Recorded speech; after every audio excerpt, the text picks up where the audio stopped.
When you're sleeping, you're at your most vulnerable. Imagine discovering that the person who's been lying next to you for years has been slowly poisoning your body.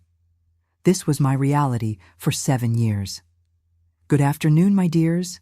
My name is Eleanor Miller, and I'm 83 years old. Today, I'm going to share a story I've kept silent for decades. But before I begin, I'd like to ask you to please leave a like on this video, subscribe if you haven't already, and let me know in the comments which city you're watching from. It helps me tremendously to know who's on the other side listening to my story. I was born in 1942 in a small town in Kentucky called Pine Ridge. We were a simple family. My father worked in the coal mines, and my mother took care of me and my 5 siblings. In those days, girls didn't have many choices in life. I only studied until 4th grade. After that, I had to help at home while my brothers continued their education. At 19, I met Gerald at a church social. He was a handsome, hard-working man with a stable job at the textile factory, which was the pride of our region. Everyone said I'd struck gold when he started courting me. Back then, respectable girls didn't date for long. Within 6 months, we were engaged, and before I turned 20, we were married. Our house was small but tidy.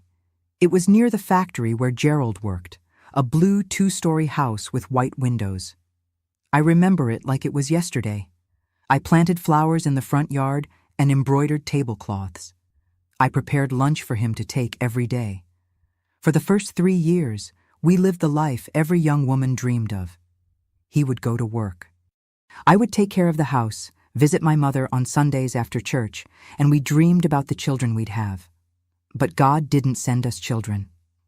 At first we were sad, but Gerald said this way we could enjoy each other more. It was around 1965, after 3 years of marriage, when things started to change. Gerald got promoted at the factory and began working directly with the owner, Mr. Mendoza. With that came overtime, business dinners, trips to Chicago to buy materials. I missed him, but I was proud. My husband was moving up in the world, while my friends' husbands stayed in the same position. It was during this period that I started feeling the first pains. At first, they were small discomforts. I'd wake up with joint pain in my fingers, as if I'd spent the night tightly gripping something. Then came the leg pains, a burning sensation in my muscles. I thought it was fatigue. After all, the house was big, and I did everything myself. When I mentioned it to Gerald, he suggested I visit Dr. Paul, the town doctor. That was the first of many, many consultations that would become part of my life for the next 7 years. Dr. Paul examined me, said it wasn't anything serious, prescribed some pain pills, and sent me home. I took the medicine, but the pains didn't go away. In fact, as the weeks passed, they got worse. I went back to Dr. Paul 3 times that year.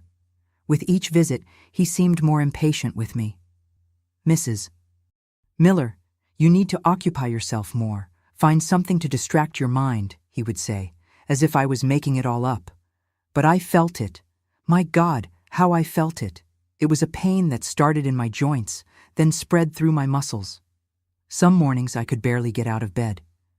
In 1967, the pains became so intense that Gerald took me to a specialist in Louisville. We spent almost all our savings on tests, x-rays, blood work. The diagnosis, neurasthenia with psychosomatic manifestations.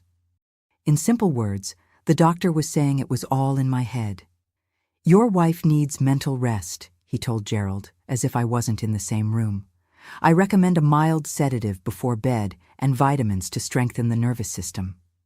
We returned home with a suitcase full of medications, sedatives, vitamins, painkillers. I took everything religiously, hoping some of it would work. Gerald started giving me the sedative every night with a glass of warm milk. "To help you sleep better, dear," he would say. And I believed him. How could I not believe the man who had promised to care for me in sickness and in health?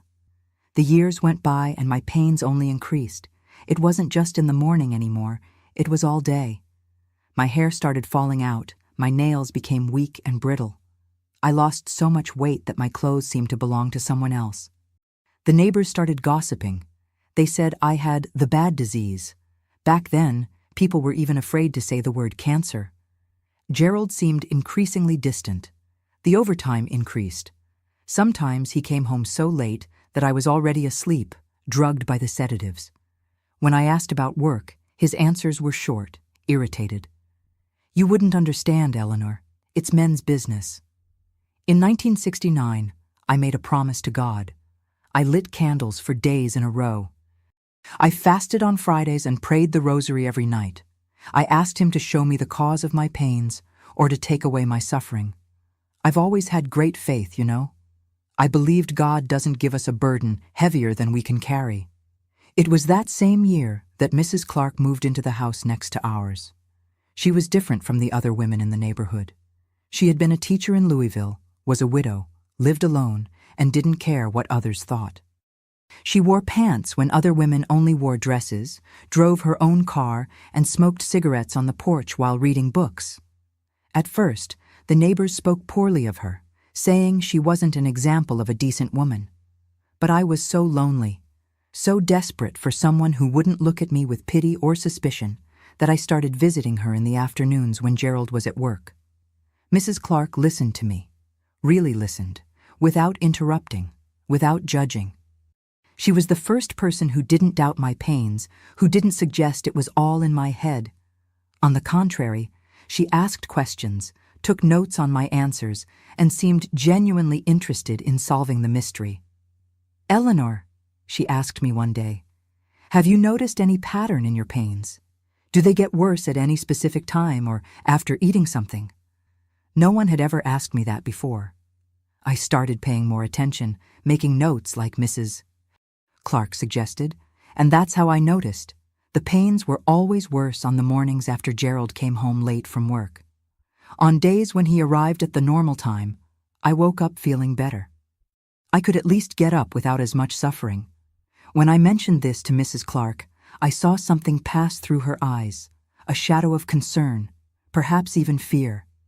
She invited me inside, closed the living room curtains as if afraid someone might see us talking, and sat down close to me.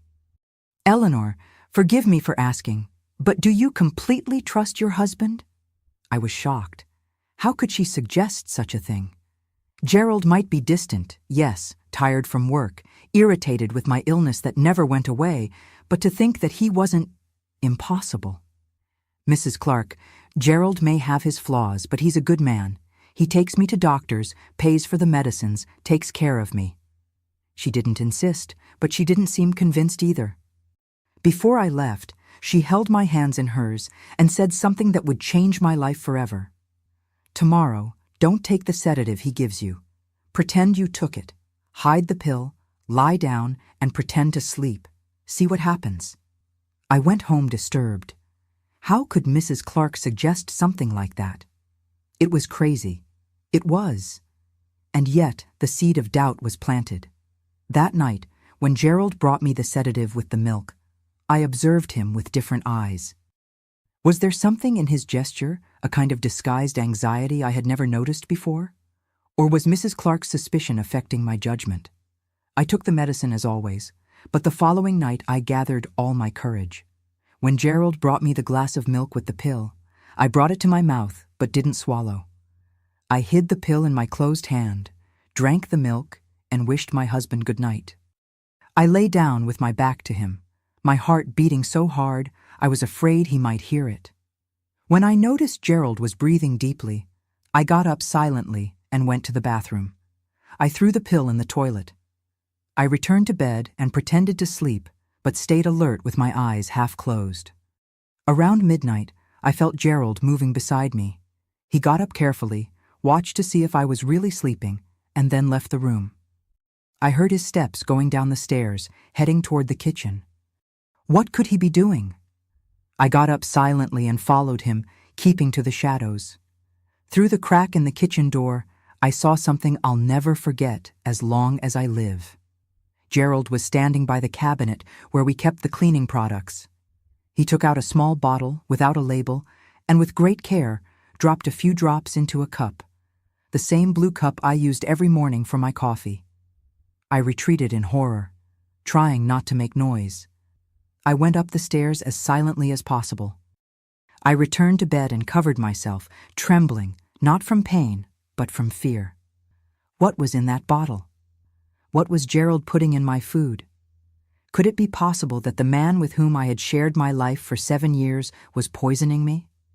The night was long. I pretended to sleep when Gerald returned to bed. The next morning, when he left for work, I ran to Mrs. Clark's house.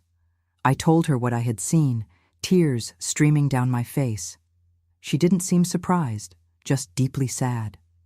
"We need proof, Eleanor, something we can show to the authorities." It was then that Mrs. Clark told me about her son, who lived in the city. He was an amateur photographer. He had a modern camera that could take photos even in low light. She called him, explained the situation without going into details, and 2 days later, he appeared with the equipment. George, Mrs. Clark's son, taught me how to use the camera. It was a strange object for me, heavy and complicated, but I understood the basics. We positioned the equipment on top of the kitchen cabinet, hidden by a plant, pointed directly at the countertop where the cups were kept. That night, I didn't take the sedative again. I spent hours awake, listening to every creak in the house, every sigh from Gerald. And again, around midnight, he got up and went down to the kitchen. I heard the familiar sounds, the cabinet door opening, the clinking of the cup. After a few minutes, he returned to bed. The next morning, as soon as Gerald left, I rushed to check the camera. The film had ended exactly as George had explained it would. I carefully saved the roll and took it to Mrs. Clark. She said George would return on the weekend to develop the photos in an improvised lab at her house. Those 3 days of waiting were the longest of my life. I continued pretending to take the sedatives, pretending nothing had changed, while inside I was dying a little each time Gerald kissed me in the morning before leaving for work. When George finally developed the photos, the truth was there in black and white, impossible to deny. Gerald, my husband, the man who had sworn to love and protect me, was putting something in my cup. In one of the photos, you could clearly see the bottle in his hand, the drops falling into the liquid. Mrs. Clark suggested we take the photos to a pharmacist friend in Louisville, someone trustworthy who could help us identify what that substance might be without alerting Gerald. I agreed, desperate for answers. Mr. Mendez, the pharmacist, examined the photos with a magnifying glass. After much analysis, he told us that, judging by the shape of the bottle and my symptoms, it could be some kind of diluted rat poison, not enough to kill at once, but sufficient to slowly deteriorate the body, causing chronic pain and progressive weakening. If you continued consuming this for a few more years, he told me, you would probably experience kidney or liver failure.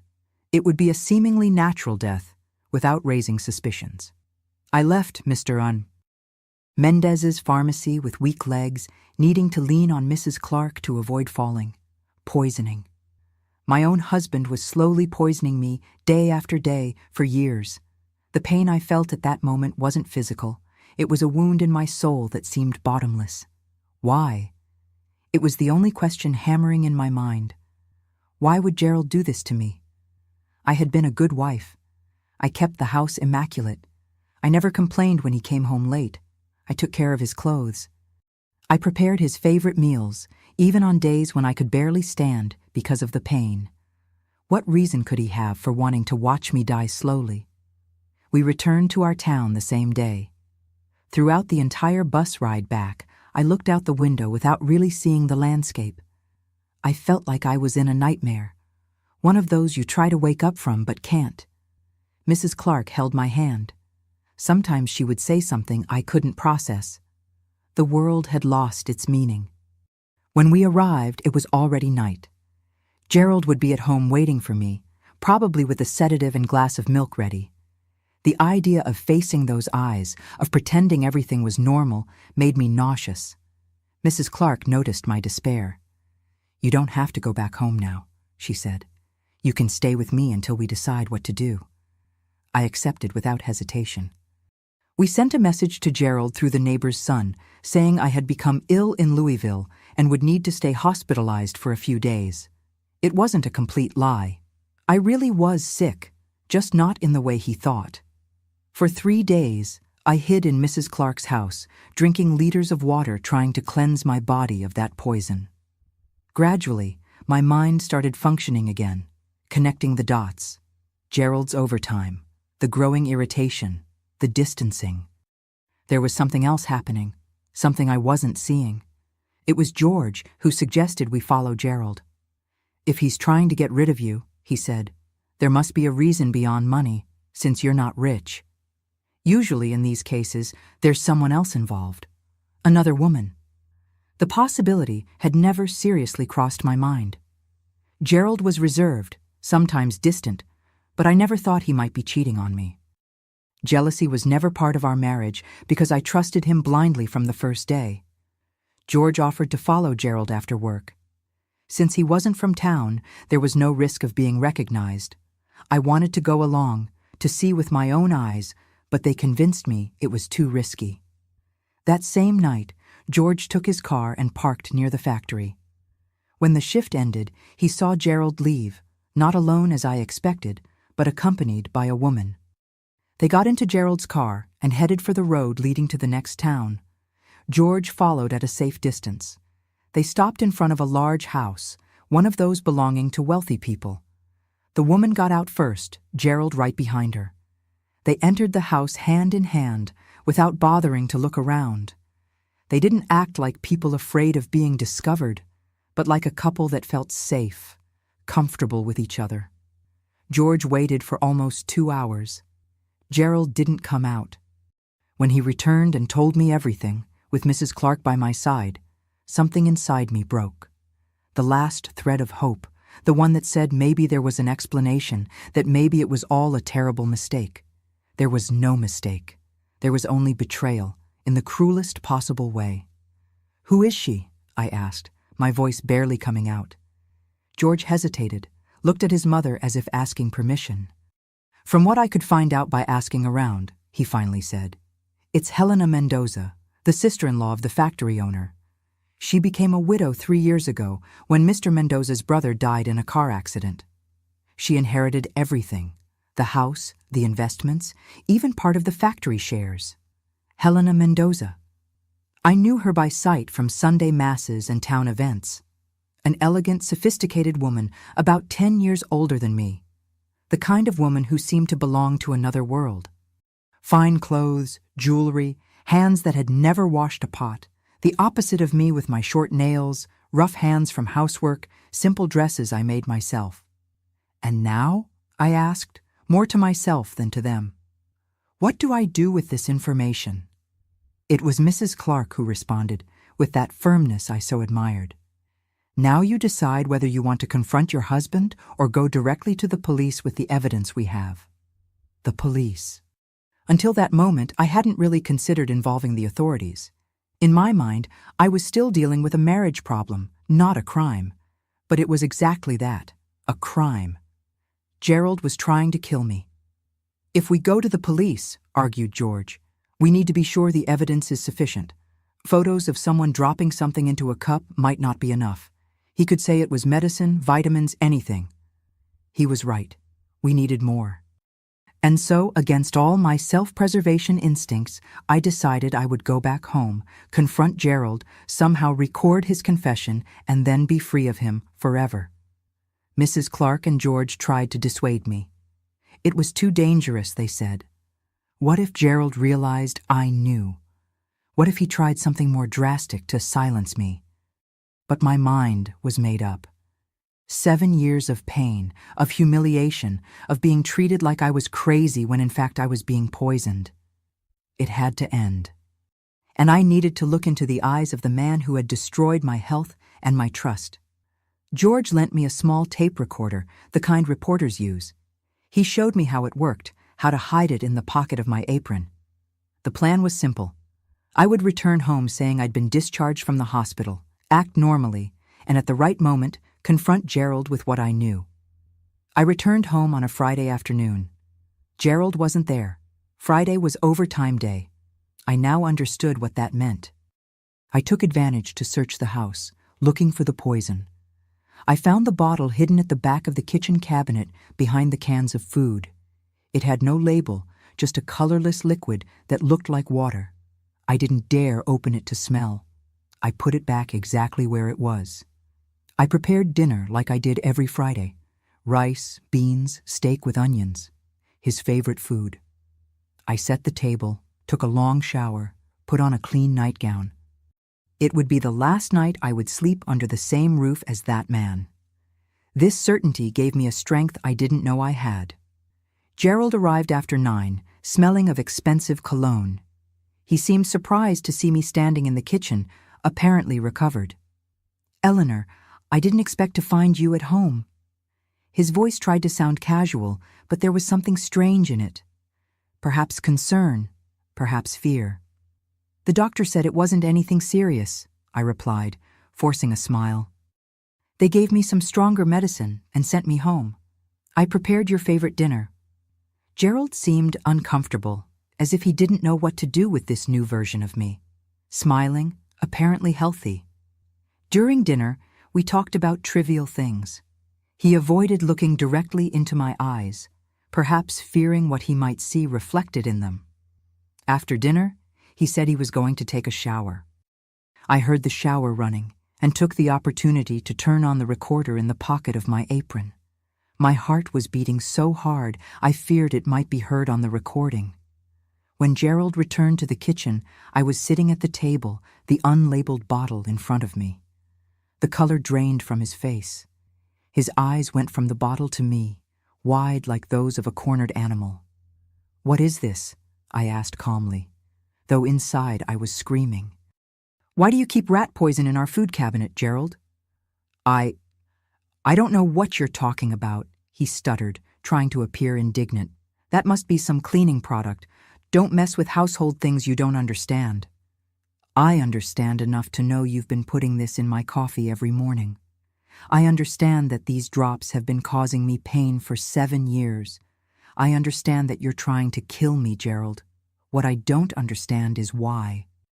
He tried to deny it, of course. He said I was crazy, that the doctors were right about my neurasthenia, that I was making things up, but I didn't back down. I placed the photos on the table, one by one, Gerald dropping the liquid into my cup night after night. The evidence was irrefutable.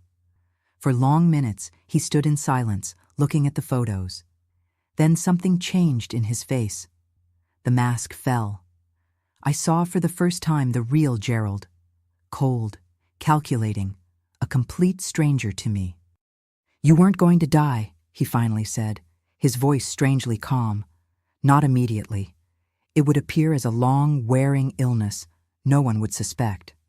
Hearing that direct confession, so devoid of any remorse, made my hands tremble under the table, but I maintained my composure. I needed him to keep talking. "Why, Gerald? What did I do to deserve this?" He gave a short, bitter laugh. "It's not about you, Eleanor. It never was. It's about Helena." And then the whole story poured out like poison from his own mouth. Helena and he had been together for almost 4 years, since before her husband's death.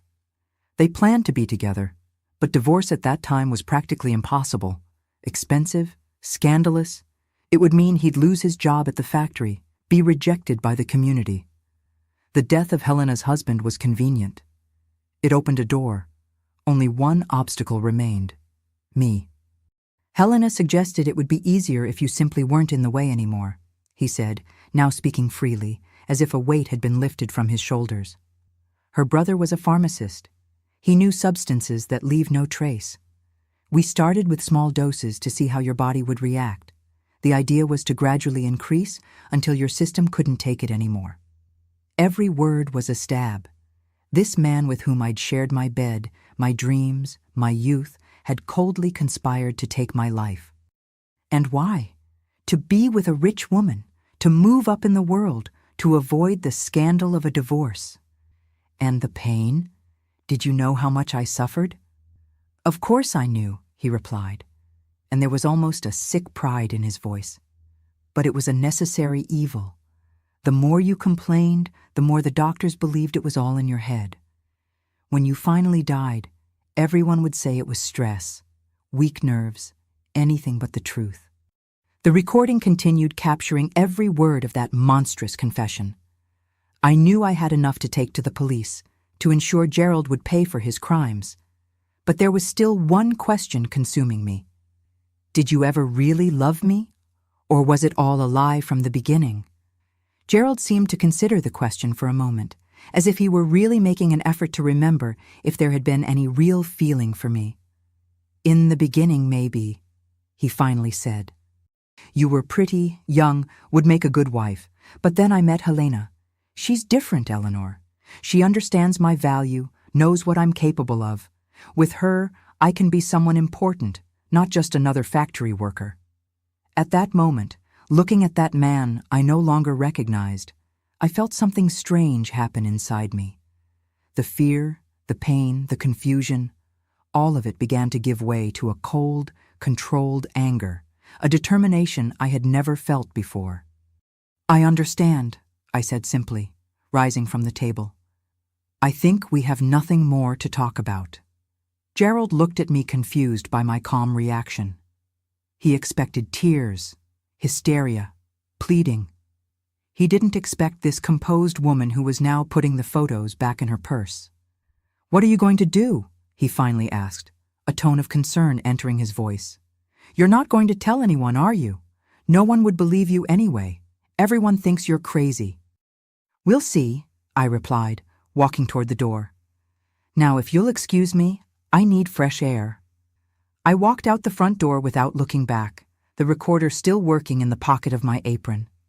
I walked straight to Mrs. Clark's house, where George was waiting for me. They listened to the recording in silence, their faces pale with horror. This is more than enough, George said when the tape ended. Let's go to the police station right now. And that's what we did. Sheriff Morells, a serious middle-aged man, attended to us even though it was late at night. He listened to the recording twice, examined the photos carefully, and then looked at me with an expression that mixed compassion and indignation. Mrs. Miller, he said, I've never seen anything like this in all my years in law enforcement. You're lucky to be alive. We're going to arrest your husband right now before he tries to run away or do something worse. 2 hours later, Gerald was behind bars. The news spread through the town like wildfire. The scandal he so feared became even bigger than a simple divorce would have been. Helena Mendoza disappeared from town that same night, leaving behind a closed house and many unanswered questions. In the days following Gerald's arrest, my life turned upside down. You can't imagine what it's like to wake up one morning and discover your entire world was a lie. The marriage I thought was imperfect but real was just a facade for a terrible plan. The man with whom I shared a bed for 7 years had conspired to kill me slowly. It's a type of betrayal that corrodes the soul, that makes you question every memory, every moment you thought was beautiful or special. The entire town was talking about the case. It was the biggest scandal Pine Ridge had ever seen. When I walked down the street, conversations would stop. Eyes would follow me. Some were compassionate, others filled with morbid curiosity, as if I were a circus attraction. There goes the woman whose husband tried to poison her, they whispered. I heard them, even when they pretended I wasn't there. The worst were the malicious comments. She must have done something to deserve it, said some. If she'd been a good wife, her husband wouldn't have needed to look at another woman, the church ladies whispered, as if there were some justification for trying to take someone's life, as if it was my fault for being the victim of such cruelty. Gerald's family was the one that hurt me the most. His parents, who had always treated me like a daughter, completely turned their backs on me. Mr. Anthony, my father-in-law, went so far as to say loudly in the town bar that I had made it all up to get revenge because I discovered Gerald had a mistress, that the photos were forged, that the recording had been manipulated. The pain of betrayal doubled when those I considered family chose to believe the monster instead of the victim. On the other hand, I received support from unexpected places. Mrs. Clark, of course, became my pillar. Without her and George, I might not be here today to tell this story. But there were also other people, neighbors who barely greeted me before now brought food, ladies from the church who organized a campaign to help me financially while the process was ongoing. Dr. Paul, the doctor who for years had said my pains were psychological, came personally to ask for forgiveness.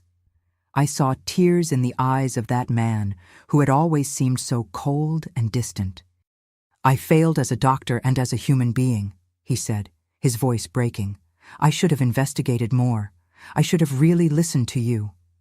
That apology was important, but it didn't erase the years of suffering, the sleepless nights, the wrong diagnoses, the suspicious looks. Nothing could erase that. Still, I accepted his words. Forgiveness, I learned over time, isn't for the other person. It's for ourselves, so we don't carry the weight of resentment. Gerald's trial took place 6 months after his arrest. They were terrible days in court, having to relive every moment of that nightmare, hearing his lawyers trying to discredit my testimony, suggesting I had mental problems, that I had made it all up out of jealousy or revenge. But the evidence was irrefutable. The photos, the recording, the bottle of poison found in our house, the tests that finally confirmed the presence of toxic substances in my body. All of this weighed against him. The testimony of the pharmacist from Louisville was decisive, explaining in detail how the poison worked, how the symptoms corresponded exactly to what I had suffered for years. Helena Mendoza never appeared to testify. They said she had fled abroad, taking with her the fortune of her deceased husband. Other rumors suggested she was hiding on some farm in rural Tennessee, protected by influential relatives. I never knew the truth, and with time, it ceased to matter. She was as guilty as Gerald, but my focus was on healing, not pursuing revenge. Gerald was sentenced to 15 years in prison for attempted qualified homicide. When they heard the sentence, his parents finally seemed to comprehend the gravity of what their son had done. I saw his mother collapse into her husband's arms, her face contorted in an expression of pain so deep that for a moment I felt sorry for her. They too were victims, in a way. Victims of their own son, of the upbringing they gave him, of the choices he made. With the end of the trial came the inevitable question: what to do now? I was 27 years old, with health debilitated by years of poisoning, without a husband, without a house, which was sold to pay the lawyers, without prospects for the future. Pine Ridge, the town that had been my home for my entire life, now seemed like a prison of curious looks and painful memories. It was Mrs. Clark again who showed me a way. "Come with me to Louisville," she suggested. "I'm going back to teach there. You can stay with me until you get established, start a new life where no one knows your story." The idea of leaving everything behind was both frightening and liberating. What would I do in a big city, without education, without a profession, knowing no one except Mrs. Clark?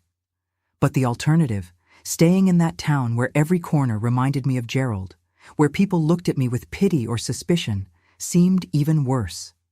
In August 1970, I boarded a bus to Louisville, carrying only 2 suitcases with clothes and a few personal objects I managed to save from the house sale. My mother cried at the bus station. My father stood in silence, holding back tears as men of that generation were taught to do. I promised to visit, to write, to keep in touch. Deep down, we all knew it was a more definitive goodbye than we would have liked to admit. The first months in Louisville were a shock. The noise, the crowds, the fast pace, everything so different from quiet Pine Ridge. I shared a small apartment with Mrs. Clark in the Highlands neighborhood, near the school where she taught. In the first few days, I barely left the house, intimidated by the big city, afraid of getting lost, of being deceived, of facing a world I didn't understand. My health was still fragile. Although the pains had diminished significantly since I stopped being poisoned, years of toxins had left their mark. My digestive system was compromised. My kidneys functioned with difficulty. I had chronic anemia. I needed intensive medical care, this time with doctors who really listened to me, who didn't dismiss my symptoms as imaginary. The treatment was expensive, even with the help of Medicare. The money I received from selling the house was quickly running out. I needed to work. But who would employ a woman with fragile health with no education beyond elementary school, with no experience in anything except housekeeping. That's when Mrs. Clark introduced me to Mrs. Sullivan, an elderly lady who lived alone in an apartment in the same building. She needed a companion, someone who would cook, administer her medicines, keep her company. The salary wasn't much, but it included a small room at the back of the apartment and all meals. I accepted immediately. Mrs. Sullivan was an angel in my life. A cultured widow who had been a university professor, she had an impressive library and loved to talk about books, politics, art, subjects that had never been part of my life in Pine Ridge. At first, I felt intimidated by her erudition, ashamed of my own ignorance, but she never made me feel inferior. "Intelligence isn't in diplomas, Eleanor," she would tell me. "It's in curiosity, in the desire to learn, in the ability to adapt, and in that, you are rich." Under her guidance, I began to read, first simple books, then more complex works. She taught me new words, patiently corrected my grammar, lent me books she thought I would like. At night, after I finished my chores, we would sit in the living room and she would tell me about the places she had visited, Paris, Rome, London, as if she were taking me along in her memories. It was also Mrs. Sullivan who encouraged me to study formally. "It's never too late to resume your studies," she insisted. At 29, I went back to school, attending night classes to complete middle school. I was the oldest student in the class, surrounded by teenagers, but that didn't intimidate me. Each new lesson was a victory over my past, proof that Gerald had not succeeded in destroying me. In 1973, Mrs. Sullivan suffered a stroke. I did everything I could to help her recover, returning a little of what she had done for me. She survived but was left with the left side of her body partially paralyzed, needing more intensive care. Her daughter, who lived in New York, decided to take her to live with her. I was devastated by the separation, but Mrs. Sullivan made sure to leave me a gift before departing. She paid in advance for a professional sewing course for me. "You have skilled hands and an eye for detail," she said. "You will be an excellent seamstress." The course lasted 6 months. I learned to make patterns, to work with different fabrics, to create custom pieces. I discovered I had a natural talent that I had never explored. In Pine Ridge, I sewed out of necessity, making patches and simple pieces. Now I was creating elegant dresses, well-cut suits, pieces that people admired and for which they were willing to pay well. Upon finishing the course, one of the instructors offered me a job in her atelier downtown. The salary was modest, but tips and commissions made up for it. For the first time in my life, I was earning my own money, doing something that gave me pleasure and recognition. With Mrs. Sullivan's departure, I needed to find a new place to live. I found a small studio apartment in the Germantown neighborhood, a simple but clean place that I could afford with my new salary. It was a space all my own, earned through my work. Feeling the keys in my hand that first day was one of the greatest joys I've ever experienced. Finally, after so much suffering, I was building something solid, something no one could take away from me. The following years were ones of hard work and constant learning. I continued studying at night. I completed high school in 1975. My health gradually improved. The pains still appeared occasionally, but they were shadows of what they had been. The doctors said it was a miracle I hadn't been left with more serious sequelae after years of poisoning. At the atelier, I gained a reputation for meticulousness and punctuality. Clients began to specifically ask for me, to recommend my work to friends. In 1976, the owner of the atelier offered me a partnership. She would contribute the space and the established clientele. I would contribute my work and talent. It was a proposal that changed my life. Spring Atelier. That was the name we chose together, a symbol of the rebirth, the renewal I sought so much. The sign on the door had golden letters on a light green background. Whenever I looked at it, I felt a mixture of pride and disbelief. How had that broken, poisoned, abandoned young woman transformed into the businesswoman I was becoming? It was at the atelier that I met John in 1977. He came to order a suit for his daughter's wedding. A widower for 5 years, he was a simple man who owned a small carpentry shop in the Butchertown neighborhood. He didn't have the sophistication of Mrs. Sullivan or the handsomeness of Gerald when he was young, but he had something infinitely more valuable, a genuine kindness, a transparent honesty in his gaze.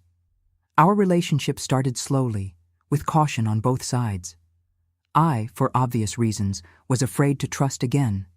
He, out of respect for the memory of his deceased wife, hesitated to move forward. We went out for coffee a few times, then for Sunday lunches, always in public places, always with light conversations. With time, I opened up. I told him about Gerald, about the poisoning, about my escape to Louisville. I expected to see in his eyes what I had seen in so many others: pity, suspicion, or that morbid curiosity. But John just held my hands in his, rough from working with wood, and said, "You are the strongest woman I've ever known, Eleanor." It wasn't a sweeping romance like those in movies or books. It was something quieter, more mature, built on solid foundations of mutual respect and admiration. John courted me in an old-fashioned way. Flowers, little notes left at the atelier, small gifts made by his own hands, a scissor holder carved from wood that I keep to this day, a sewing box with my name engraved on the lid, a footstool for me to rest my feet while working. In 1978, I accepted his marriage proposal. The ceremony was simple, in the neighborhood church, with few guests, friends I had made in Louisville, some of John's relatives, Mrs. Clark and George, who came especially for the occasion. My parents couldn't attend. My father had passed away the year before. My mother was too elderly to travel. At 38, I was starting a new life with a man who valued me for who I was, not for what he could extract from me. A man who knew my past and didn't use it against me, who admired my strength instead of trying to break it. John had his own house, small but cozy, with a yard where he cultivated a garden. I moved there after the wedding but maintained my partnership in the atelier. He never suggested I stop working, never saw my independence as a threat. On the contrary, he took pride in my successes, took friends to visit the atelier, spoke with admiration about my wife, the most sought-after seamstress in the neighborhood. In 1979, at 39, when I had given up on the idea of being a mother, I discovered I was pregnant. It was a surprise for both of us. A wonderful surprise, but also frightening. The doctors warned me about the risks, considering my age and my history of health weakened by poisoning, but I decided to go ahead with all possible precautions. The pregnancy was difficult, with several hospitalizations and absolute rest in the last months. John was by my side at every moment, caring for me with a devotion I had never experienced. In May 1980, our daughter Marianne was born, a miracle of 6 pounds 3 ounces who came into the world determined to live, despite all the odds against her. Looking at that perfect little face, feeling her tiny hands grabbing my finger, was the definitive cure for all the wounds Gerald had left in my soul. I finally understood that I had won. Not just survived, but completely won. I had a job I loved, a husband who respected me, a healthy daughter. I had built a life that years before would have seemed impossible. Marianne brought a completely new light to our lives. In the first years after her birth, I reduced my hours at the atelier to be more present. John adjusted his schedule at the carpentry shop so we could take turns caring for the baby. It wasn't common at that time, the early 80s, to see such a participatory father. The neighbors commented, some with admiration, others with that typical suspicion of those who don't understand what deviates from traditional patterns. A man taking care of a baby? In my time, that didn't exist, said the more conservative ones. But John didn't care about comments. He had lost the chance to see his older daughter grow up because he worked too much and wouldn't make the same mistake with Marianne. Our daughter grew up surrounded by love and an example of partnership. From an early age, she showed a curiosity and intelligence that filled us with pride. By 4, she already knew how to read. By 6, she wrote small stories that John bound in covers carved by himself. At the atelier, she would sit quietly in a corner, drawing dress models that, according to her, modern princesses would wear. In 1985, something happened that shook our little family. I received a letter from Pine Ridge. It was from my younger sister Nancy, with whom I maintained sporadic contact by phone. The letter, written with trembling handwriting and stained with tears, informed me that my mother was very ill. "The doctors say she won't make it past this month," wrote Nancy. "She's asking to see you one last time." 15 years had passed since I left my hometown. 15 years in which I had avoided even thinking about that place, as if I could erase its existence from my memory. I had visited my family a few times, always making them come to Louisville, inventing excuses not to return to Pine Ridge. The idea of seeing those streets again, those people, the house where I was poisoned for years, caused me a dread beyond rational. But now, my mother was dying. How could I deny her this last request? How could I let her go without saying goodbye, without her meeting her granddaughter, without making peace with the past that had separated us? John, as always, was my rock. "We'll go together," he said simply. "You, me, and Marianne. We'll face this as a family." The journey back to Pine Ridge was the most difficult I've ever made in my life. With each mile the bus advanced, I felt my stomach contract, my breathing get shorter. I held John's hand so tightly that my fingers turned white, while Marianne, then 5 years old, slept peacefully on the seat beside me, oblivious to the turmoil agitating her mother. Pine Ridge had changed little since my departure. Some new houses, a renovated square, a TV antenna on the hill, but the essence remained the same. That slow rhythm, that familiarity where everyone knows everyone else's business, that heavy air of untold stories. My mother was staying at Nancy's house, a simple 2-story home on the same street where we grew up. When I entered the room where she was resting, I hardly recognized her. The strong, energetic woman who populated my memories had been transformed into a fragile being, skin and bones, yellowed by the disease consuming her liver. Her eyes, however, lit up when she saw me, and even more when I introduced Marianne, the granddaughter she hadn't met. "How she looks like you when you were a child," she whispered, extending her trembling hand to touch the girl's face. The same curious eyes, the same determined chin. We spent a week in Pine Ridge, intense days where I cared for my mother with my sisters, where Marianne met cousins she didn't know existed, where John charmed everyone with his simplicity and kindness. But they were also difficult days where I had to face looks and whispers when I walked through town. Most people were kind. Many came to greet me, to say they missed me, that they were happy to see me recovered and happy. Others were more direct, asking about that terrible case, wanting to know details about my life after the scandal. Politely but firmly, I deflected those questions. My story belonged to me, not to others' curiosity. On the 5th day of our stay, while shopping at the general store with Marianne, an elderly lady approached. I recognized her immediately, though she was much older, Mrs. Miller, Gerald's mother. My first instinct was to protect Marianne, as if that lady could somehow hurt her. I pulled my daughter close to me, ready to quickly leave the store, but something in Mrs. Miller's look stopped me. There was no hostility there, just a deep sadness, a kind of silent plea. "Eleanor," she said, her voice almost a whisper, "may I speak with you for a moment? Please?" I hesitated. That woman represented a part of my life I had fought so hard to overcome. On the other hand, she too was a victim, the mother of a man who committed a terrible crime, who saw her son imprisoned, her family crumble under the weight of shame. "Marianne, dear," I said to my daughter, "go to the counter and ask Mr. Joseph for a package of those cookies you like. Mommy's going to talk here for a minute." When the girl walked away, I faced Mrs. Miller. What could she want after so many years? "He died," she said simply. "Gerald, in prison 3 years ago. Tuberculosis." The news hit me in a strange way. I didn't feel joy or satisfied revenge, not even relief. Just a kind of emptiness, as if finally closing a chapter that should have been ended long ago. "I'm sorry for your loss," I replied. And it was true.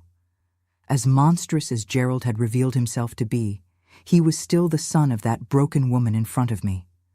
"Before he died," she continued, "he asked me to tell you something if you ever came back to town. He regretted it, Eleanor, not at the beginning, but with time. He said what he did to you was unforgivable, that he understood if you hated him forever." Tears streamed down the wrinkled face of Mrs. Miller. She wasn't just crying for her lost son, but for everything that could have been and wasn't. For all the lives destroyed by terrible choices. "I don't hate your son, Mrs. Miller," I said after a moment of silence. "I don't hate him anymore. Hating would be staying tied to him, to the past. I learned that the best revenge is living well, building a happy life despite everything." At that moment, I realized it was true. The hatred that once consumed my heart had gradually dissipated, replaced by love for my new family, my work, the person I became thanks to the difficulties I faced. Mrs. Miller nodded, wiping away tears with a worn handkerchief. "You were always better than all of us, Eleanor. Always." She looked at Marianne, who was returning with a smile and the package of cookies. "Your daughter is beautiful. She has your eyes." "Thank you," I replied. And then, in an impulse I didn't completely understand myself, I added, "Would you like to meet her? Formally, I mean." I don't know who was more surprised by my invitation, Mrs. Miller or myself, but at that moment I felt it was the right thing to do. Not for Gerald, not for her, but for me, to show myself that I was completely free of the past, that I could face any part of it without fear or resentment. I introduced Marianne as a friend of Mommy's from the old days. The girl, polite as always, extended her small hand, which Mrs. Miller held as if it were a precious jewel. We didn't linger. I said goodbye with a discreet nod and left the store, feeling a weight leave my shoulders. A weight I had carried for so long that I no longer noticed its existence. My mother passed away 3 days later, peacefully, in her sleep. I was beside her, holding her hand, when I felt her breathing grow weaker until it stopped completely. I cried, of course, but it was the calm cry of someone saying goodbye, knowing that everything that needed to be said had been said, that the peace that needed to be made had been made. The funeral was simple, as she would have wanted. The entire town attended. My mother had always been respected in the community, known for her kindness and hard work. Mrs. Miller came too, keeping discreetly to the back of the church. Our eyes met once, a silent understanding passing between us. Forgiveness, not forgetting. Peace, not reconciliation. It was the most we could offer each other. We returned to Louisville the next day. As the bus left Pine Ridge behind, I looked out the window at those streets where I grew up, where I loved, where I suffered, where I almost lost my life. I no longer felt fear or anger, just a strange gratitude for having survived, for having had the strength to start again, for having found a path to happiness when everything seemed lost. The years that followed brought more blessings to our family. In 1987, to our surprise, I discovered I was pregnant again at 45. The doctors were even more cautious this time, considering my advanced age for that era. But Charles was born strong and healthy, completing our family in an unexpected and wonderful way. The atelier was thriving, becoming one of the most respected in Louisville. In 1990, we expanded to a larger space, hiring more seamstresses and also offering courses for young women who wanted to learn the craft. It was my way of giving back everything I had received from Mrs. Sullivan, of passing on the opportunities that transformed my life. John and I celebrated 25 years of marriage in 2003 with a simple party in our backyard, surrounded by friends and family. Marianne, already graduated from law school and working at a law firm focused on women's causes, gave a moving speech about how our love story had shaped her view of relationships and justice. "My parents taught me," she said, her voice firm despite the tears in her eyes. That no matter how deep the wounds, it's always possible to rebuild. It's always possible to love again. And they taught me that true strength isn't in never falling, but in getting up every time life knocks us down. I looked at my daughter with my heart overflowing with pride. How was it possible that from that broken, poisoned, desperate young woman I once was, this strong, conscious woman determined to make the world a better place had been born? Charles followed a different path, inheriting his father's talent for carpentry. He opened his own workshop, specializing in the restoration of antique furniture, a meticulous job that required patience and vision, qualities he inherited from both of us. In 2010, John was diagnosed with pancreatic cancer, already at an advanced stage. The doctors gave him 6 months, but my warrior fought for almost 2 years, determined to see Charles graduate from design school. He managed it by a hair. He passed away 3 weeks after the graduation, at home, surrounded by all of us. The pain of losing John was different from all other pains I had experienced in life. It wasn't the sharp pain of betrayal or the physical pain of poisoning. It was a deep pain, a constant emptiness, the absence of someone who had been part of me for more than 3 decades. But there was also gratitude for each shared day, for each built memory, for the love that sustained us through so many storms. In the years that followed, I gradually transferred the administration of the atelier to my trusted assistant, keeping only a few old clients who insisted they only trusted my hands for their special work. I dedicated myself more to family, my children, my 3 grandchildren who arrived over the years, the community we built around us, and I also dedicated myself to a new mission. Inspired by Marianne's career, I began giving talks at community centers and shelters for women victims of domestic violence. I told my story, not to seek sympathy or shock, but to show that there is life after trauma, that it's possible to rebuild even when everything seems lost. If I'm here today, I would say to these women with frightened eyes and bodies marked by abuse, an 83-year-old woman who survived a husband who tried to kill her slowly with poison, who rebuilt her life from scratch, who found true love and created a happy family. If I'm here, any of you can be here too. The journey isn't easy, but it's possible, and you're not alone. Seeing the spark of hope appear in these women's eyes, receiving their tight hugs, hearing weeks later that one of them found the courage to leave home, to report, to start over. There are no words to describe what this means to me. Today, at 83, I look back and see a life that was worth living. A life marked by pain, yes, but also by rebirth, by unlikely victories, by love found in the most unexpected circumstances. The physical pains from those 7 years of poisoning never completely disappeared.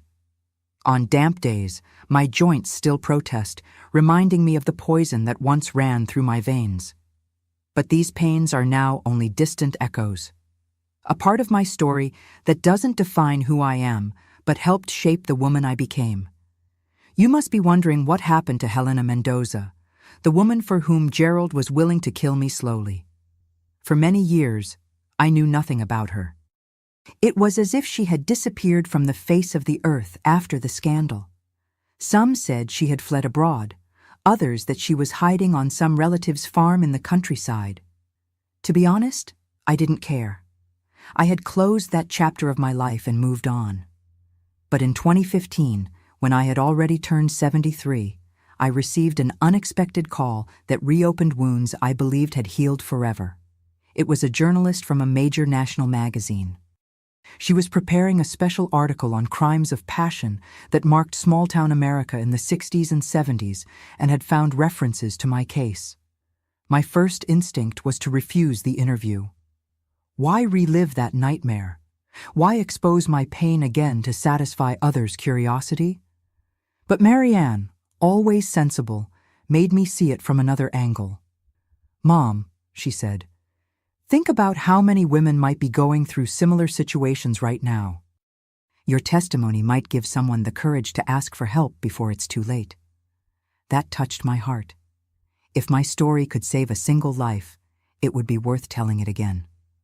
I agreed to the interview on the condition that it be held in my home, with my family present, and that the focus would be on overcoming, not just on the horror of what I lived through. The journalist, Rebecca, was a woman in her 40s, with keen eyes and a gentle manner. She brought a discreet photographer and a recorder. For 3 hours, I retold my story. The mysterious pains, the discovery of the poisoning, Gerald's arrest, my escape to Louisville, the rebuilding of my life with John, our children, my work with women victims of violence. When I finished, I noticed Rebecca had teary eyes. She wasn't just a professional collecting a story. There was something personal there, something that touched her deeply. "Mrs. Miller," she said hesitantly, "there's something I discovered during my research for this article. Something you might need to know. I don't know if it's right to tell you, if it will only reopen wounds, but I feel you have the right to know." My heart quickened. What could be so important after so many years? "Helena Mendoza is alive," continued Rebecca. "She lives in a nursing home in Nashville.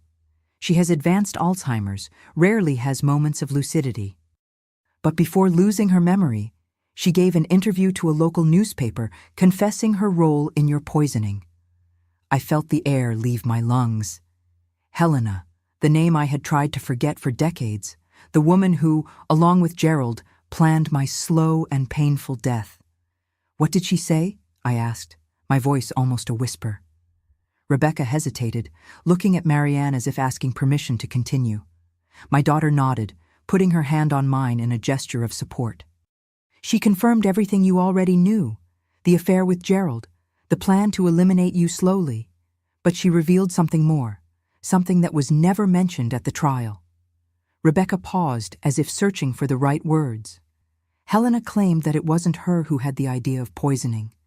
According to her, it was Gerald who suggested it first. He had done it before with his first wife."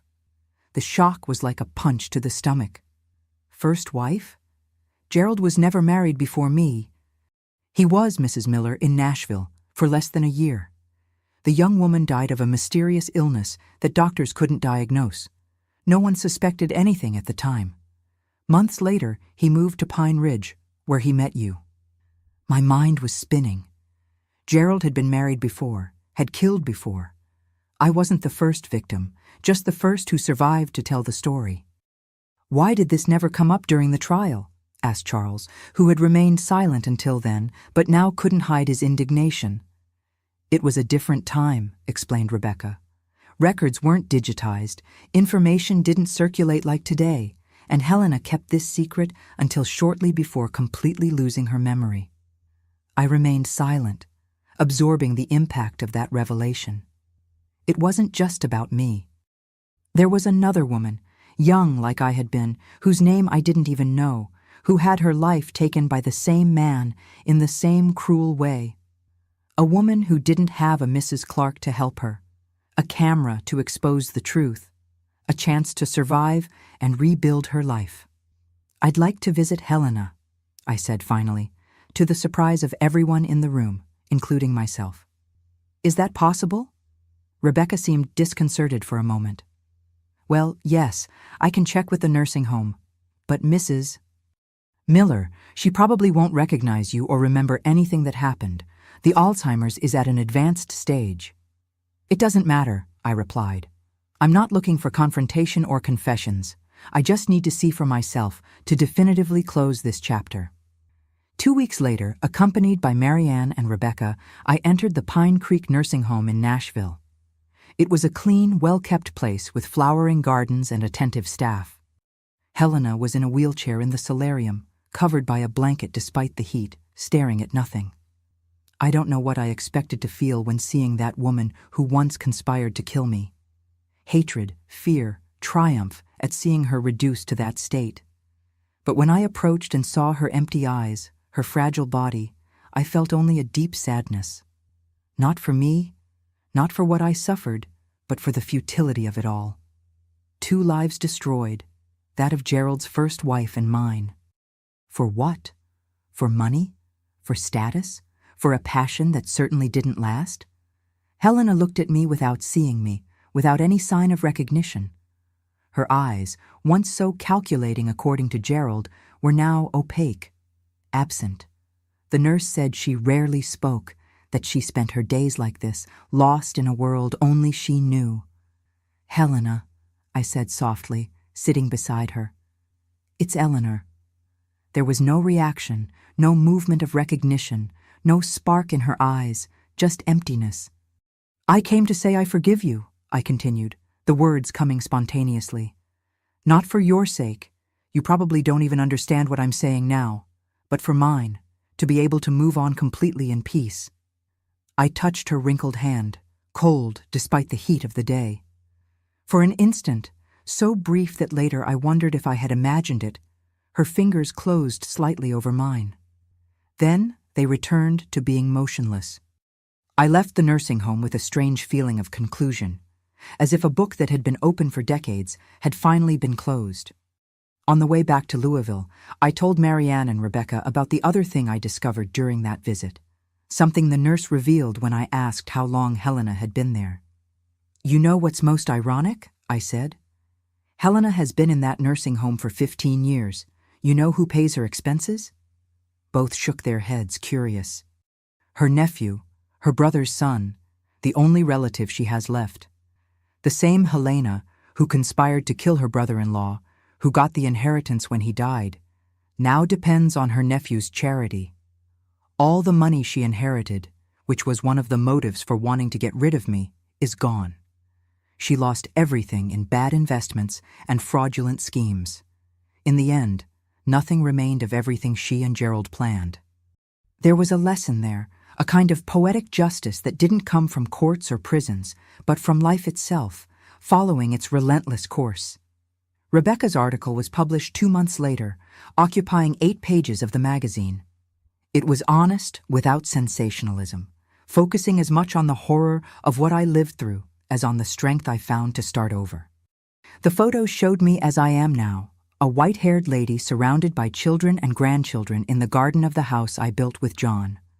But they also included archive images: me when young, Gerald, the house in Pine Ridge, the bottle of poison presented at the trial. The impact was greater than any of us could have predicted. In the days following the publication, my phone wouldn't stop ringing. They were women from all over the country, of all ages. Some victims of domestic violence, others who had recognized signs of abuse in their relationships thanks to my story. Some simply touched by what they read and wanting to express solidarity. A week after publication, Rebecca called me, emotional. "Mrs. Miller, I need to tell you something incredible. A woman from Portland contacted the editorial office after reading your story. She's going through something very similar. Unexplained pains for years, doctors saying it's psychological, a husband who's always present when she takes medicines. After reading about you, she became suspicious and installed hidden cameras. She caught her husband putting something in her food. He was arrested yesterday." I cried when I heard that. A life saved. A woman who wouldn't have to go through what I went through, who could save herself before it was too late, thanks to my story. At that moment, all the pain, all the exposure, all the discomfort of reliving the past, it was all worth it. In the following months, I was invited to television programs, to lectures at universities and events about domestic violence. I always refused TV appearances. I never liked the spotlight, but I accepted some invitations to speak directly to women who needed to hear that there was hope beyond abuse. At one of these talks, in a community center in a peripheral neighborhood of Louisville, a young woman of no more than 20 approached me after my speech. She had a frightened look, her hands trembling slightly. "Mrs. Miller," she said so softly that I had to lean in to hear. "How did you know? How were you certain it wasn't your imagination, that you really were being poisoned?" I looked into the eyes of that girl and saw the fear, the doubt, the confusion that had once been my constant companions. I saw myself decades ago questioning my own sanity because everyone around me said I was making things up. I took her hands in mine, as John had done with me so many years ago, and said the words she needed to hear. "Trust your body, my dear. It knows when something is wrong, even when everyone says otherwise, and you're not alone. We'll help you discover the truth, whatever it may be." That young woman, Amy, was indeed being poisoned, not by her husband or boyfriend, but by her own mother, who was putting small doses of rat poison in her food. A case of Munchausen syndrome by proxy, the psychiatrists explained later. The mother poisoned the daughter to then care for her, receiving attention and sympathy for her devotion. Amy was just the first of many. Over the years, my story became a beacon for women in similar situations. I was invited to help create protocols for hospitals, guiding doctors to be alert to signs of intentional poisoning in cases of mysterious illnesses. In 2018, at 76, I received an honor I never imagined. The Eleanor Miller Support Center, a shelter for women victims of violence, was inaugurated in Louisville, a safe place with medical, psychological, and legal support where women could rebuild their lives, just as I rebuilt mine. On the day of the inauguration, cutting the red ribbon alongside the mayor and other authorities, I looked back and saw the path I had traveled. From the broken young woman I was to the strong woman I became. From unexplained pains to complete understanding, from near death to living fully. I also saw the faces around me. Marianne, proud and moved. Charles, silently strong like his father. My grandchildren growing up in a world that, although still imperfect, was beginning to listen to women's voices with more attention. I saw the faces of the women sheltered at the center, marked by suffering, yes, but also by the hope of a new beginning. And I thought about all the other women who had passed through my life. My mother, who taught me resilience. Mrs. Clark, who taught me to question. Mrs. Sullivan, who taught me to dream beyond imposed limitations. The young seamstresses I trained at the atelier, the women who listened to my talks, Amy and so many others who found in my story the strength to save their own lives. I also thought about the men. Gerald, who almost destroyed everything but indirectly gave me the strength to rebuild. George, who risked himself to help a stranger. The sheriff who believed me when few did. And especially John, my safe harbor, who taught me that true love heals, protects, and liberates, never hurts or imprisons. At that moment, under the sun of an autumn afternoon in Louisville, while people applauded and cameras recorded the moment, I felt a deep peace. The girl from Pine Ridge, who dreamed of a simple life as a wife and mother, could never have imagined the path she would follow. The pains, the losses, the new beginnings, the unexpected victories. What Gerald didn't understand, what Helena would never understand, is that you cannot destroy someone who refuses to be destroyed. The poison that was meant to kill me ended up strengthening me in ways no one could have foreseen. Each drop that entered my system, causing pain and confusion, also planted a seed of resistance, of determination, of refusal to give up. Today, at 83, I look at the scars I carry, the physical ones that the poison left in my fragile body, and the emotional ones that time helped heal, and I see marks of a battle won. I didn't just survive, I thrived. I didn't just exist. I lived fully, loved deeply, contributed significantly. And if there's a message I'd like to leave with you who are watching now, it's this. No matter how dark the night, how deep the pain, how impossible the path ahead seems, there is hope. There is always a dawn waiting for those who have the courage to continue until the light comes. I am living proof of this. The poison that was supposed to kill me ended up giving me a new life. The pains that seemed without explanation became the source of a strength I never knew I possessed. And the camera I installed to discover the truth not only saved my life that distant night in 1969, but continued to save lives decades later through my shared story. Life is like that. Unpredictable, sometimes cruel, frequently surprising in its ability to transform the worst suffering into the greatest blessing. Everything depends not on what happens to us, but on what we choose to do with what happens. I chose to live. I chose to love again. I chose to transform my pain into purpose. And it's this choice, renewed each morning when I wake up and thank God for one more day that brought me here before you, to share not just a story of horror, but primarily a story of hope. Because that's what we are in the end, not just survivors of life's storms, but navigators who learn to use even the most adverse winds to reach ports we never dreamed of reaching. And before I say goodbye, I'd like to ask all of you who are watching, please leave a like on this video, subscribe if you haven't already, and share this with someone who might need to hear this message of hope. Each subscription, each like, helps this story reach more women who might be going through what I went through. And don't forget to comment which city you're watching from. I love knowing that my story is reaching people from all across America.